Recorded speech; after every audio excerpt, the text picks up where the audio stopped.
पैरों के नीचे जन्नत है। बिल्कुल सही बात है, माँ के पैरों के नीचे ही जन्नत है। बिल्कुल सही बात है।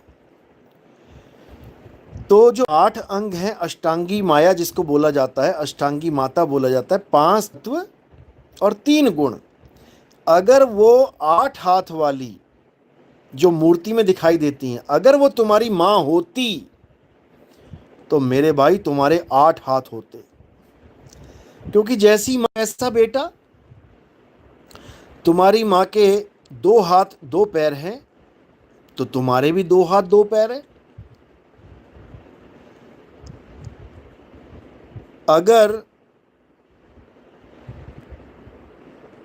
तुम किसी और माँ से पैदा हो जाओ, यानी 84 लाख योनियों में, जिसके 4 पैर हैं, जैसे हथनी है, शेरनी है, बकरी है, अगर ऐसी माँ तुम्हें मिल गई तो तुम्हें अपनी माँ जैसा ही शरीर मिल जाएगा।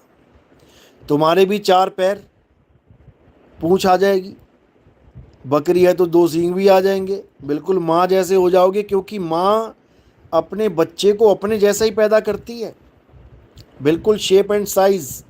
2 हाथ तो 2 हाथ, 2 पैर तो 2 पैर।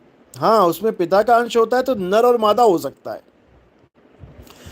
एक्स और वाई जो उसमें नंबर्स हैं वो कम ज़्यादा होने पे लेडीज़ और जेंट्स हो सकते हैं, क्रोमोसोम नंबर्स जो होते हैं। तो ऐसा तो हो सकता है, लेकिन सांचा बिल्कुल वैसा ही होगा।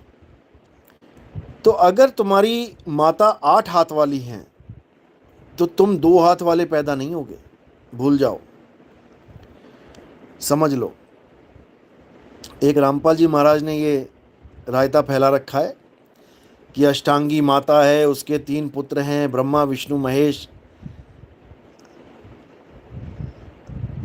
अब वो क्या ज्ञान है वो उनके पल्ले नहीं पड़ रहा है, लेकिन ग्रंथों में उठा उठा के दिखा रहे हैं। उनको ये तो समझ में आ गया कि ब्रह्मा विष्णु महेश की माता अष्टांगी है, ये नहीं समझ में आ रहा कि माता के 8 हाथ हैं। माता के 8 हाथ हैं तो शंकर जी के 2 क्यों हैं, विष्णु जी के 4 क्यों हैं, ब्रह्मा जी के सिर 4 क्यों हैं, माता का तो एक ही है।